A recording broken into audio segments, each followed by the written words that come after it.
Greetings, good morning, and welcome to the Power of Collaboration panel. This is a beautiful Monday morning, and we are happy to be here. This is my third year to participate in Mix Nashville, and I'm exceptionally thankful that despite May's catastrophic flood, we are still meeting at the wonderfully restored soundcheck facility, which was under 4 feet of water just 4 months ago. Over the next hour, my panel and I are going to discuss the power of collaboration and hopefully give you a new perspective on what musical collaboration in the 21st century can mean to you. Before we get started, let me introduce the panel. On the far end down there, we have Chris Mara. He is a producer-engineer who owns and operates Nashville's retro Welcome to 1979 studio, which has become a top recording destination for bands from all over the country. Chris is an analog tape diehard, and while he works in all genres of music, he is best known for his work in the indie rock scene.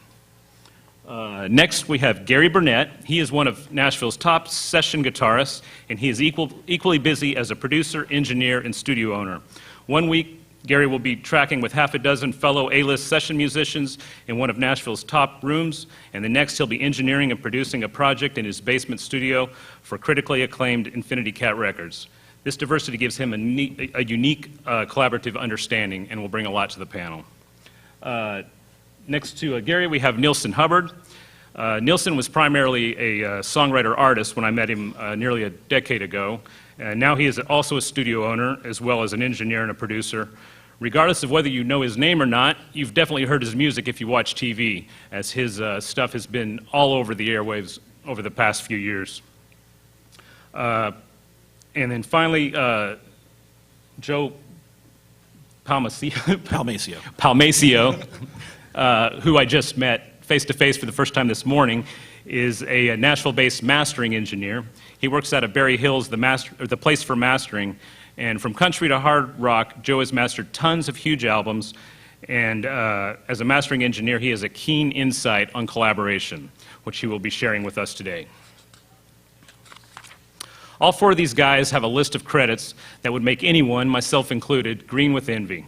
And it would take the entire 1-hour panel to list them all. So I'd encourage you guys to look them up online, maybe allmusic.com, and you can see a few of the things they've done. But their credit lists are amazing. But instead of talking about that, we're going to talk about collaboration. So let's get started. The New Oxford American Dictionary defines collaboration as the action of working with someone to produce or create something. Since its beginnings over a century ago, recorded music has always incorporated collaboration in one form or another. As technology has boomed over the past decade, collaboration now affects music creation in ways never before imaginable. I routinely mix albums for artists that I've never met, never spoken to, and that often live in other countries. With the aid of internet, artists are able to collaborate with musicians around the world, often for the same price as working with local talent. Let's begin by each of you sharing a unique example of how collaboration played a memorable role in a recent project. Joe, you want to start off? Sure. Yeah, I was thinking about this a lot in terms of historically how we collaborate in our work. And we were saying earlier when we were just meeting before we came up on stage, you know, we've always collaborated. It's always been part of the process. But the difference now is that the universe is who we collaborate with. It's a much bigger pool. I think typically we collaborated with people in our markets years ago. That's why you were, you know, if you worked in New York or if you worked in LA scene, you know, you collaborated with the people there. And that was certainly the case in the 90s when I was working in New York and, you know, would work with regular engineers and they might prepare 3 or 4 mixes of a given tune, you know, a vocal up, a vocal down, this or that, you know. And so part of that process when they would come in and we would listen is, you know, we would pick it together. So that's a collaborative effort, I think that's a fair description. So if we fast forward to today, kind of give you some examples, I'll kind of give you a couple of what I do these days, and that is both the technology and the fact that we have many more people making records than we did in the past. The pool was traditionally smaller in terms of the engineers, producers, musicians who worked on records. It's much larger now, as you all know. So I have a client that I work with in New York, and he's a young producer engineer. And the way we work these days, because of being able to send files back and forth over the internet, is he'll start very early with me, where he'll send me a mix and he'll be like, okay, I want balance comments, let's see. And he's not as experienced as some other people, so, oftentimes we'll make adjustments. I'll be like, it's good, but the snare drum's not loud enough. It doesn't have there's no power in this tune, so go back and make this adjustment. Or the low end is really wrong because the bass and the keyboard pad and this are summing and they're just making this awful mud, And he will, and we'll do that several times. We'll do it 3 or 4 times. And then once we've got it to where he's comfortable, he'll then present to the artist. They'll make, their comments, which are usually smaller, not such intricate comments. And then it'll come to me for mastering, and then we'll go from there, and we feel like, we've got a better product. And so that's it, and those are all independent records, not large budget records like that. But I also have another client that I work with here in town who's a fairly well-known producer, is a very well-known producer, excuse me. And he really wants feedback on his mixes. So we do kind of a similar thing. It's just that he's around the corner, so there's not the transfer electronically. And kind of as an offshoot of that, there's an artist that we work with who's had big major label success, is now putting out his records on his own, and he's still a country artist, so he's still concerned with radio play. And what we've done with him is we've done various mixes and various mastering versions, and then sent them to their friends at radio, who have then broadcast them, and then we've made changes based on what Wow. Yeah. So we've taken it that far. I mean, it's really come a long way. So I hope I didn't talk too long about that. No, but that's great. Yeah, That's really great. Yeah. Neilson? Yeah. Well, I definitely agree with you that the collaboration process has for sure changed with what we have to work with now. I mean, I grew up in the same way, like doing analog tape. That's how we made records. We drive up to Memphis, because I'm from Mississippi. We drive up to Memphis and make records there, which was amazing. And that magic of being in the studio and the magic of being around multiple people, that's obviously changing now with the fact that we can send files over the internet. We can everything is laptop. Everybody can have a little setup. So that's a wonderful thing, and probably it's both good and bad. I think that's the issue that we deal with now, is that I think some of the things we do is we're losing our ability to make decisions about what is good. I think that's always the process, or the main point of when we're making a record, is when we can stop and go, that's the performance, leave it alone. And I think sometimes we're seduced by the technology, and we're seduced by all the options, that we forget that that's still the most important thing. And so, I mean, one of my stories that I got to work with this band, I don't know if you guys know, they live in town, Judd and Maggie. They were on RCA, and they were dropped from their label deal, which shocking, I know. Which they had made a record they'd spent a ton of money on, and they made it out in LA, and so they were getting back to kind of do it. It's a brother and sister team, and they sing in the room. I mean, you just see them sing together, and it's unbelievable. And the way they tracked their first record was just labored over the vocals over and over. And so we were going to make kind of demo / pre-production at their house, because someone was actually in my studio. So they had a little laptop, and we started, and it was just like, well, we're not stopping. We just stayed in their living room, and that was how we did it. And we only had 2 microphones, and we had to make all our decisions about, like, okay, what kind of drums do we want, and how is it going to function? So we had to make decisions based on what our limitations were. And I think that can be a good thing. I mean, I think that's the problem sometimes with all of the technology, is that we don't set those limitations, and it's just endless, like, oh, we could put that on it, and we don't make the decision then and go and react and be in the moment.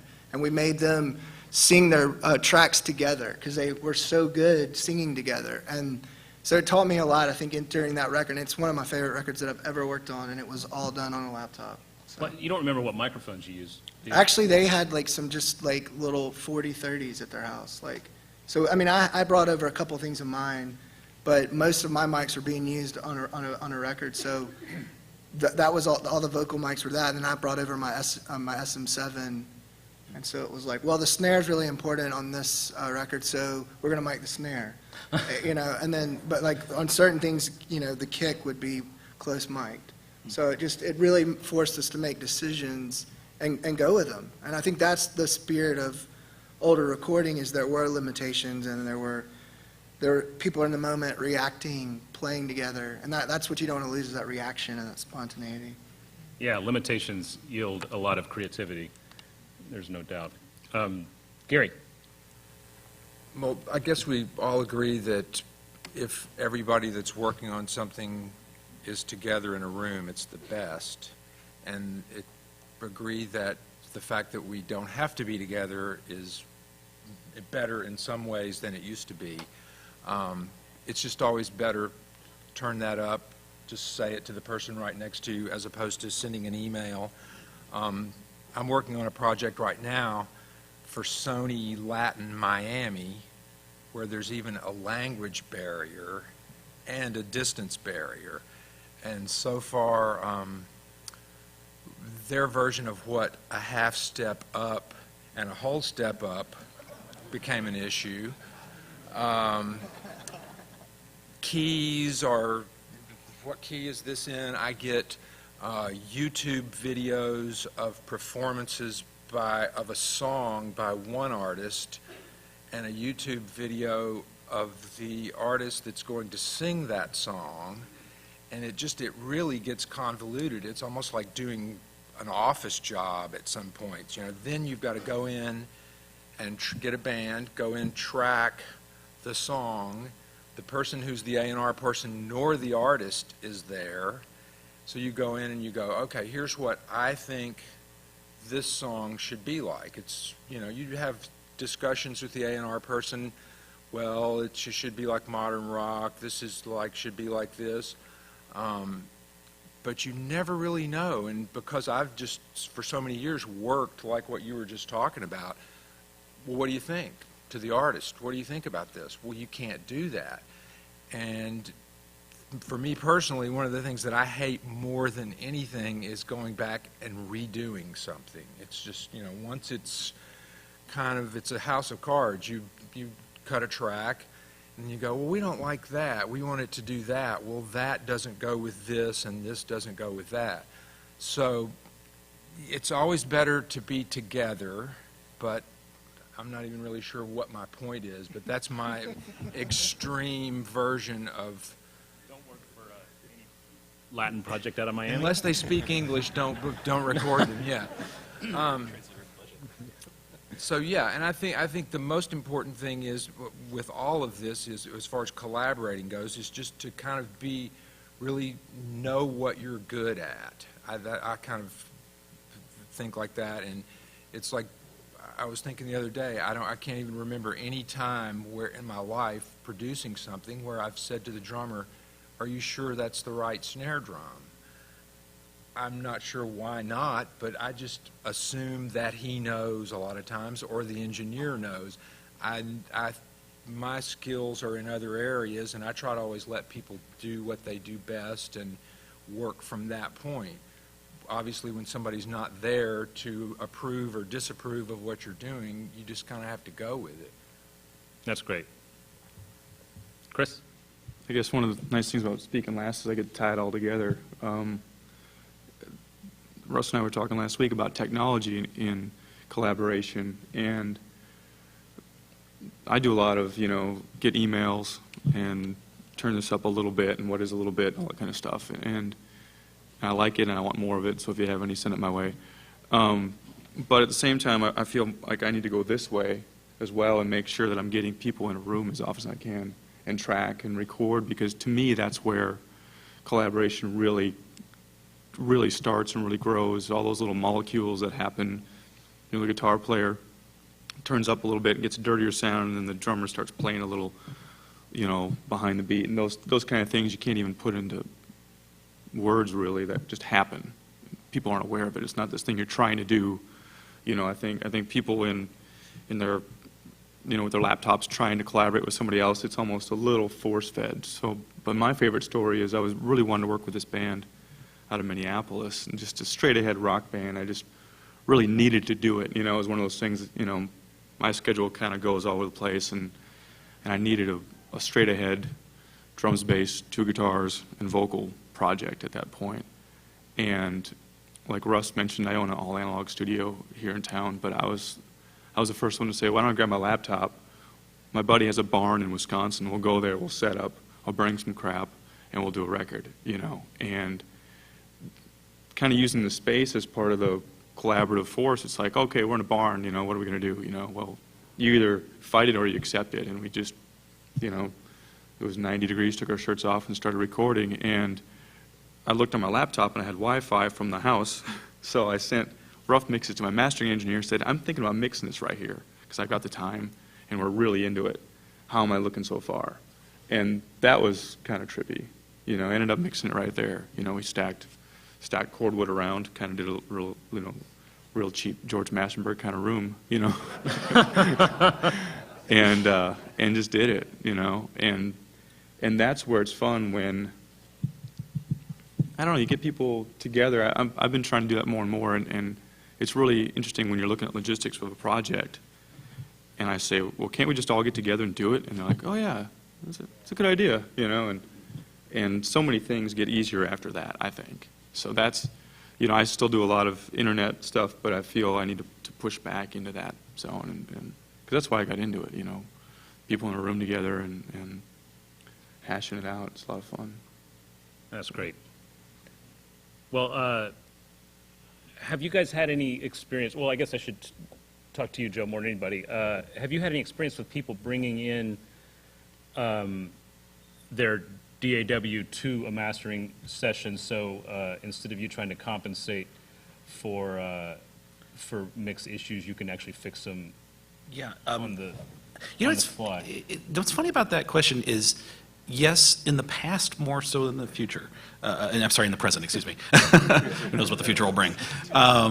Yeah, I did. I did used to have a couple clients who would come in with a system, and we would do that. You know, we would, you know, maybe instead of me de-essing their mix, you know, we'd turn the hi-hat down, or we'd, you know, instead of having plus 10K on the hi-hat, we'd turn that off, you know.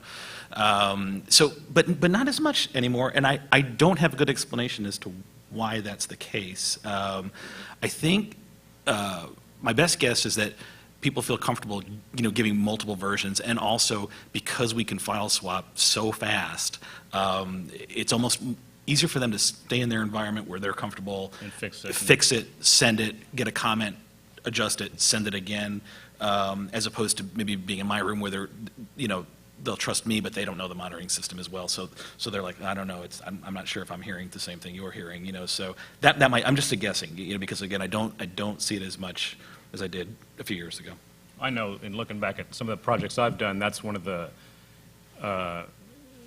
as far as mastering goes, that's where it's seemed very collaborative, is when I've brought mixes in and we've actually been able to not have to do any kind of mastering adjustments to fix a mix, but we actually, the mastering engineer only worried about mastering, and I was able to do some mix preparing on the fly. I will say that there was a negative to it, and that was if you had somebody who wasn't committed to their mix or what they were doing. And so what happened then is it would become an object lesson in just second guessing every decision, and you couldn't get through the day. You know, typically you can get through, you know, a 10-song album in a day, but you'd get to that point where you'd be like spending 3 or 4 days trying to master a record because of the infinite possibilities of adjustment. A negative, you know, side of that would be, you know, not committing, you know, to a given decision. I also think that it was more psychological to that, and that if you were coming to mastering with your workstation and not committed to that mix, the record really wasn't done. And it's something, I proselytize a few things, and I'll lay this one out on you. I really feel like once you come to me, you really should be committed to your mix. You know, that record should be finished. Because inevitably, many times, and again, this is with lesser experienced people, I get folks who come in and they want production help. I mean, the record's not done. And I always say, you know, that's not something we can do here. You know, you have to go back now. And you know, so, and then they're kind of disappointed because maybe they don't have the time to go back, you know, maybe they don't have any money left, you know, it can be any myriad of reasons. So that's one thing I would say that in my personal experience has been a negative of, you know, coming in like that is not being committed. And I'll just say one more thing about it. Stems has kind of been the same thing in my experience. If someone comes in with stems, too many times it's because they're not committed to, you know, what they've got, so. Well, I agree. My mixes never translate the same way as stems.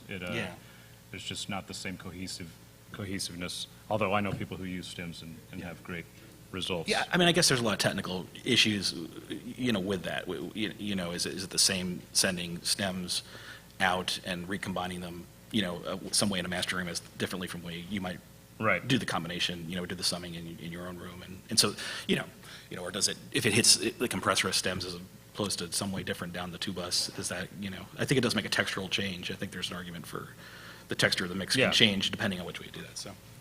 I think it's important to remember that music is pretty much the most abstract art form. You can't touch it, you can't see it, whatever, and I think that's the root of a lot of what we go through. It's like it's really hard to use words to describe what music is a lot of times. You almost, therefore, once again, emails and/or being close is very important to come to a resolution. What are your guys' thoughts as far as how DAWs have turned us into lazy producers and musicians and engineers, as far as people saying, instead of trying to get a magnificent performance out of a musician, rather saying, oh, that's good enough, we can fix that. Whether it's a vocal tuning or it's a drum fix or whatever. I don't ever run into situations where people are going, well, I'll just leave that. It's got 5 mistakes in it because we can fix it in Pro Tools. There's certainly very small things that you would do to a performance that I did. Well, I'm just going to nudge that a little bit or whatever. But I personally don't have the whatever to, if there's a wrong note, go in and pitch it up and fly it in or whatever. I would never do that. You can just play it faster. You can play it back. You can play it back so much faster. Just do it again. But I can speak to that as far as on the mix side of things, because I feel like you do. When I'm recording, no matter what format I'm recording in, I want to get it right.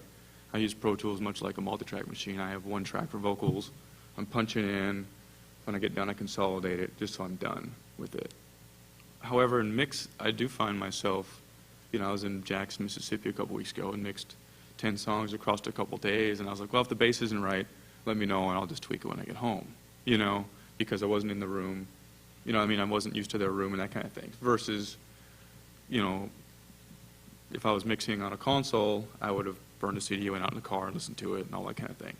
So I don't know if that's efficiency or laziness. I'll just kind of let you guys decide. But I do find I personally get a little more relaxed when I'm in Pro Tool or in a DAW mixing, because you can kind of, if you miss the mark or something, and I'll shoot someone a mix sooner, because I can, and if I'm on the right path, great. If I'm not, it's just easier to take that left turn they want, that kind of thing. So, versus on a console, it's like, it's just right. I'll check it at home, check in the car. Okay, we're done, I think most engineers now have a room that's the room they feel comfortable mixing in, or maybe there's 2 rooms. They have their small room at home that they mix in for lower budget stuff, and then maybe they have the one commercial room they mix in for a higher budget stuff. But if it's outside of that element, then there's a little bit of being unsure and then not wanting to commit, maybe just because you don't want to, you want to make sure it can be as good as it can be. There was a time, 15 years ago, it seems like guys, you had a half dozen rooms that were rooms you like to mix in, but there's very few guys I know that mix in that many rooms now. It's usually just a couple. And I find my clients seem to listen less intently when we're in a DAW situation, because they know that, I'll say, hey, listen to this, and they'll be in the control room and kind of listen and maybe do a text or something like that, and then get home and call me 2, 3, 4 days later and say, hey, you know what, that bridge vocal needs to come down or something like that, because they know I can just double click and open it back up. And that was the vocal that came by right when they were sending their Yeah, exactly. Versus, text. and I don't have any exact numbers, but I do a lot of mixing on my console, which is non-automated, here it is, kind of a thing. And I think I've only remixed 1 song in a dozen projects versus... How come? I'm just curious. What's that? How come? What do you think? It's, and I'm not selling out. To me, it's a much more of a collaborative event, because seriously, me and Gary, hey Gary, I can't get that right there. Could you do that? There's marks right there. Do it. And my mixes are different by the time I get to the end of the song. Yeah. I mean, it sounds real cheesy to say, but I'm having a lot of fun doing it. Yeah. And people get into it, and the clients, a lot of times, the bands haven't experienced that before. They've read about it, they've heard about it, and they like to do it, and it's a lot of fun. Interesting. I mean, and sonically, I don't know. I can't really A/B that mix to a Pro Tools mix or whatever, but I have a lot more fun doing it, and I don't know. It's just a lot of fun. But if we're talking about collaboration, and we're kind of on the back end of the collaborative process as far as the mixing and the recording and everything, I think for me the biggest part of collaboration is before you go in and record something, kind of having an idea of what you're going to do. If you're working with a singer songwriter thing or a band or whatever, help them with their songs. Talk to them about where they want to go. What how heavy is this song or whatever, and have all that. And a lot of times, if you make those decisions and collaborate with a band or an artist beforehand, you don't have to go through a lot of the stuff that we're talking about. And to me, that's the most important step of the whole process, because once again, like a solo artist, they have a song. I had one time somebody brought me a song that had 3 bridges in it, and I was just like, what? I feel like I'm in the forest looking around or something. And I was like, well, is this, can't you just take these 3 bridges and write them in? And they were in real desperate parts of the song. Long story short, had I waited till we were tracking and there were people in the room and they were in a studio and I had brought that up, it would have never changed. It would still be like that with 3 bridges to this day, because people, if you're working with an artist, you want to make sure that they feel comfortable. If you're going to change their song, you're going to stop here, you're going to cut something out. Get them used to it beforehand. Collaborate with them in that sense beforehand, so when they get there and you're recording it, they feel comfortable. And so they're having a good time, and they're very positive, and they're not going, oh, I don't know, come here, I need to talk to you. It's just always best to do all that stuff prior to. With bands, Russ mentioned the Infinity Cat thing. I record bands at my house all the time, and I do no more than set them up, mic them, and record them, because what they're doing is, I love it, but I'm not about to tell them, well, hey, why don't you guys not stop there or something. I want them to play exactly how they feel. I'll help them get sounds, I'll pull out pedals, I'll give them guitars and things like that, but I'm not going to question any arrangement thing. I'm not going to say, hey, you shouldn't do this or whatever. The most I would do would be if somebody played a solo or whatever and there was 2 versions of it, I might say, well, I personally think that one's a little better. I mean, I just don't say anything, and at the end of the day, I just basically give them their tracks and whatever and send them on their way with that to do what they're going to do with it, because they can do that. They can do that at home or whatever. They don't need to be over there with me. Oh, so you're giving them their individual tracks? Just the track. I'll just burn a CD of what they did that day. No vocals, just music. Go and to your basement or whatever, and if you want to, as one band did, take a glass of water and blow bubbles in it that sounds like you're taking bong hits on the thing, do it. It might have just been a bong. I wouldn't have thought of that. Gotcha. Well, I think you're raising a great point about the pre-work too, because at the end of the day, it's about a song. I think we just get lost in that too. We listen back to old records and we're like, man, that kick drum sounds great. But the only reason we're listening to that song is because it's a great song and it's classic, and it's, that's just the main point. You can always you're committing to something. At the end of the day, like whatever it is you do, like whatever those decisions you make, at the end, that's what, if you just let it be what it is, that's okay. And I think that's what we're all talking about in the collaboration, that you don't want to lose the feeling of how you feel when you hear something. Like that's the only really like test that there is. It doesn't matter how somebody feels while they're making the record, or it's the end result of like what's coming out of the speakers. Does it make the listener feel something? And that's the only, like, I mean, that's almost like a live performance in a sense, like where you have the person on stage and the audience. That's the relationship. The relationship that you have, you know, on records is the speaker and the listener.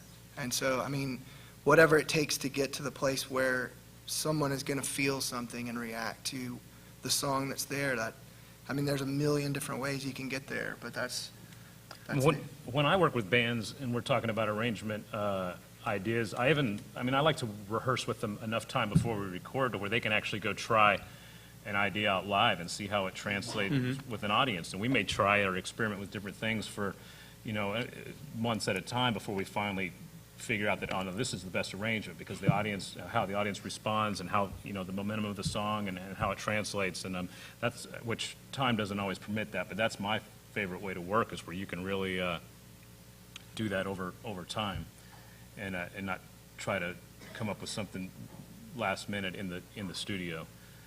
Neilson, I'm interested in your TV, all your TV success. Is a lot of that stuff has it just happened, or have you done collaborations that have been specifically directed towards certain TV shows or just specific episodes, or do you have, how does all that stuff come about? Originally, it just kind of happened because I was working with a guy named Matthew Perriman Jones, and I mean, he has one of those voices that's just kind of has like a big sounding voice that works well over kind of dramatic scenes, and then like the songs had really good arcs. They just kind of naturally, that was his, and we wrote a lot of those songs together, like from the first record, and then we were doing another record. And there was this particular song that his manager was like, you guys need to go ahead and record this, like, because we'd played it live and it was getting a really good reaction. So we did, and it was one of those deals where everybody was there. We did it like okay, we're gonna do it really quick. Did it in a day, was done, mixed it, and then sent it off, and it got placed, I think, like within the next 6 months, like in 10 shows. So it was just like, it was, you know, that was an amazing, just like weird thing to be watching that and see it. And then I think then we realized, I mean, the people that he was working with, they were helping him to get to places. So, you know, we went ahead and was like, you know, we might want to go ahead and record another EP really quick. Yeah, because I mean, we did, and then within a month, that whole EP was placed. So it's just, I think part of it is that he had that voice that worked like that way. And then, I mean, there's been other stuff since then, but it's a little bit of it just happening, yeah. And then, you know, I've gone in and been with some people where you write something for something, and that's a lot of fun too, because then you're collaborating with the visual that you're seeing. So are they sending you picture and everything, and you're writing for a scene and everything? Like I've done that with, actually it was a documentary thing that happened at the beginning of the year, and it was, yeah, they were sending me the entire picture, and we were like completely redoing the score, and it was like within 2 weeks. It was a crazy amount of work, but it was so rewarding and just really cool because of seeing, you know, it becomes, you were saying earlier that we can't touch it, you know, and so it's hard to describe. So it's great when you're kind of marrying like the visual and what you're performing. It becomes a really amazing process. That's great. And then how are you running the visual on a computer as well, and just have a QuickTime picture for the visual, or do you just have a VCR set up with our DVD player? Well, originally I was, when they first sent it, I just had a laptop with the original score and had the volume down until they actually sent me the real quick. I mean, because it was happening so fast that they were like, "Do you think you can do this?" I'm like, "Yeah." And so I was going through and sending in things like, "Oh, we like this. This is great." And then eventually it got to like, "Hey, here's the time code." I'm like, "Well, you're gonna have to send me a file because I don't." Once it got into the really like finite decisions, we had to have the actual time code. And you can bring that in as a QuickTime file, and then Pro Tools will open it up, and then you just have to have an audio file that goes with that, so it has its own right. try. Mm-hmm. That's great. So you ended up doing the entire show, or was it just a segment? This was like this was like a documentary that these two girls had done, and they got in touch with me. And it was in the film festival here in Nashville, but yeah, we ended up doing it with 75 Cues of Music. Wow. That's great. Anybody have any specific music, or not necessarily music applications, but applications that you found, computer applications that you found helpful for collaboration, whether it's just a communication tool or organizational tool, or? I use Skype a lot. I mean, it's just great, you know, for when you want to have a conversation about, because I use my hands a lot when I talk. And then that's kind of spun into different things, because I restore analog tape machines, and I've been doing like alignments with people via Skype, you know, and it's just like, no, not right there, put it right there, okay, let's, you know, it's all those really odd things, but to have a conversation, especially like you said, when you have never met anyone before, you're working on their stuff, it's just nice to put a face to a name, and hey, I'm gonna block out some time in my day where, you know, all I'm doing is talking with you. I'm not, you know, on the phone driving or doing my dishes or whatever. And it's just a nice way to communicate. That's great. Something that Joe and I had talked about last week was the issue of sending off mixes or parts without being there when somebody listens to it. I know, like, I've got clients that I've worked for a lot where I feel completely confident sending them a mix, because I know, well, they take it serious, they're going to sit in front of their monitors when they listen, I know what volume they're going to listen at. But if it's somebody I've never worked with before, there's a little bit of reservation, because I don't know if they're going to listen in the background on just their computer monitor while they're doing email, or if they're going to be, like we said, texting while they're listening, or if they're going to immediately convert it to an MP3 and throw it in their iPod and listen on headphones. I mean, you guys have any positive or negative experience with listening quality in that regard? Oh, let me just add too, because the thing when I mix and they come to my studio to listen, I know exactly that they're sitting in the sweet spot. I know how loud they're listening. I know that they're not doing anything else while they listen. I know they're giving it full attention. So that's the trade-off, is that it's awesome that I'm mixing for a guy in Germany, but how is he listening, you know? So any thoughts? I just always assume that it's not going to sound like what I'm listening to.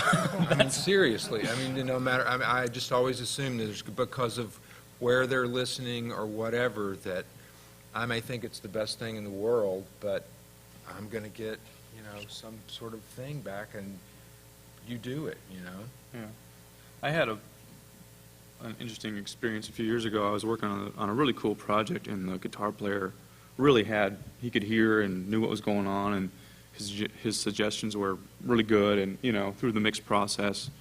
And then I recommended a mastering engineer, and I moved on to another project, and Anthony, the guitar player, called me after he got the masters back and was just freaking out. He's like, there's low end, there's reverb on it, and I was like, there's no way this mastering engineer did all this. I said, you know, let me call him.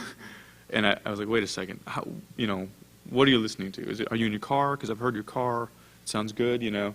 And he had just got a new computer, popped it into Cakewalk or whatever, and T-Rax was up, and there was all these plugins were in, because he opened up a demo and just dumped it in there. He's got concert hall reverb. Basically, yeah, you know. And luckily, but luckily it was bad enough where I asked him what was going on, because if it was just a little bit of EQ on there, we would have went back to mastering, you know what I mean? But there wasn't enough. There was enough red flags where I said something is going on with your situation here. I totally relate to that. I mean, iTunes is just the death of me on that stuff, because you know, they'll send somebody a ref, and what I've come to learn is people don't have CD players anymore. I mean, they're just a thing of the past, and it's amazing to me because they're so simple to have, but they don't have them. So they rip it into iTunes in God knows what form. Mm-hmm. And then I'll get that same kind of panic call. Oh my God, what happened? You know, what'd you do? This is ruined. and they'll start describing. And I'm going, good Lord, I didn't do that much to it. You know, and then I'll have to, you know, and then I'll start. I'll be like, okay, I'll go back and we'll take another look at it. You know, and then, you know, the ding dong will go off in my head. I'll be like, by the way, how are you listening to that? Oh, I ripped it into iTunes. Well, let's see what your preferences are set at, you know, and it's some, you know, awful compressed thing. And yeah, they have maximization on. Yeah, you know, and all the comments. So then that's when I say, please, you have to listen to the CD. It's the only way we can do this, you know. And I was telling Russ, I said that's kind of my wish list is, I think there's actually a player out there now, and I think Sonic Studios maybe either distributing or being part of it, where I can send somebody a DDP image, and then they can play back that image via this player. And so then I know, even if they're listening on their computer, which I'm fine, you can listen on your computer, I don't care about that. But I want to know that you're listening to what I sent you. I don't want to know that you've listened to altered files. So that's my technology wish. And I found it helpful to send a mix to somebody and say, okay, you guys get together and listen to this together. Because that'll save me a lot of tweaking when the bass player wants it turned up and the guitar player wants the same thing turned down. Yeah, I usually a try day to later, you know. communicate with one person from the band. You guys need to get a producer, a guy Right. to talk to me. Right, or but, you whatever. know, listen to it for a few days, you know, collect your thoughts, choose your words, call me, you know, that kind of a speech. Because they all think it sounds great, except they could be just a little bit louder. And then, yeah, and then they have a conversation as a band, and it's like, you know, this is actually, you know, just this one thing or this one thing, you know. That tends to work for me. Hey, we're running short on time. I didn't realize it. I'm sure you guys have some questions. Anybody have anything you want to ask? You know what? Step up to the microphone if you don't mind, so that everybody can hear your question. While he's walking up there, I want to say something about something that Gary had said earlier. He said the line, "Do what you're good at," and I think for me, if there's one thing I can tell you about collaboration, and particularly in Nashville, man, the talent pool here is crazy. It's so deep. The bench is so deep at every single position. You know, we got dozens of people who are great at everything. And, you know, if you need help with your project, this is an amazing community. Pick up the phone and call somebody, you know, or email them, or look. I mean, you can call me anytime. I mean, I pick up the phone, you know. Don't be afraid. And I think that goes for, you know, the musicians, arrangers, whomever, you know, producer, engineer, mixer, this or that. So I encourage you, you know, in the spirit of collaboration, to do it more, you know. That's great. And one other thing along those lines. If you're producing something or if you're an artist and you're making a record, make the record, but when you do your next record, or I always think to myself, if I'm producing something, I try to save 10, 15% of what goes on without compromising the whole thing of stuff that I want to experiment with. I've been wanting to check this out or do this. So don't be afraid to experiment. Always keep a little bit of it that's kind of an unknown or something, like, I really just want to try this and proceed like that. So you're just not making the same record over and over and over. That's important too. Yeah, and bands respond well to that. You know, it's like, hey, I don't know what I want to do here. Let's try this. Yeah. Cool. You know. Go ahead. You all have talked about collaboration as far as the mastering engineer, or recording engineer, or the mixing engineer. But can you talk a little bit about collaborating maybe with other people who are involved in the process of the songwriter or promoting the band? I mean, does anybody ever come to you and say, hey, you mix it for me or master it for me? Hey, do you, by the way, have any contacts where you could pass this on, and if you think this is good enough? And do you think that could be kind of the future, where the people who are actually in the field recording this and can spot something good and then pass it on and say, hey, you guys should listen to this? And could you be kind of like a liaison? I mean, could you talk to that? Happens to us constantly. I mean, it's the question we get asked all the time. Can you recommend a manager? You know, can you recommend a booking person? Can you get this to somebody at a label? And frequently, I want to. I'm desperate to, because they're just amazing things that come across my plate these days. And unfortunately, there's not a great system for it. At least I haven't figured it out. I haven't figured it out. But well, I'll brag on one thing. We did do a band last year that we thought was great, and we sent it to somebody we knew at MTV, and they did get a licensing deal. And so they're starting to have some more success with that. So yes, trying to, very, very much trying to. So I typically don't try to pass stuff along, because I don't want people to think that, I don't want them to use me on their project thinking that I might be able to hand it off to somebody, because even if I were to, there's way too many variables for that to happen. However, I encourage anyone I work with to call me anytime if they're looking to hire a publicist or a manager or a radio guy or whatever, so I can say, I haven't heard of him, or I have heard of them, here's what I've heard, because especially in the independent market, money's at a premium, and I'd really hate for them to blow $5,000 on somebody who doesn't do a good job, because that's my budget for the next record, basically. That's great. Okay, got another question over here? Whoops. There we go. Hi. I've got a question for Neilson. I've been requested to, I'm an artist. My name is Karen Liu. And I'm also a singer-songwriter. I've been requested to have one of my songs featured in the soundtrack for a TV movie. And I'm wondering if you have any suggestions on collaborating in terms of writing a song for a TV movie and recording for a TV movie that would be different from just recording on a regular album. And will you ask the first part of it though again? Because I'm trying to. It feels like you're asking two questions. I'm trying to. I'm like trying to. You're right. I am asking two questions. Okay. The first question is about writing the song for the movie. And did you say you had already done it? No, it's going to be filming in October. I'm also going to be acting in it. Oh, okay. Yeah. And so this is new for me, and I'm just wondering if you have any suggestions in terms of collaborating with the producer and the writer for writing the song for the movie, and also in terms of recording the song that would be different from doing a regular album. Well, I mean, it can be different, especially if, I mean, they're going to allow you to, would they allow you to see any of the visual, like? Oh, yeah.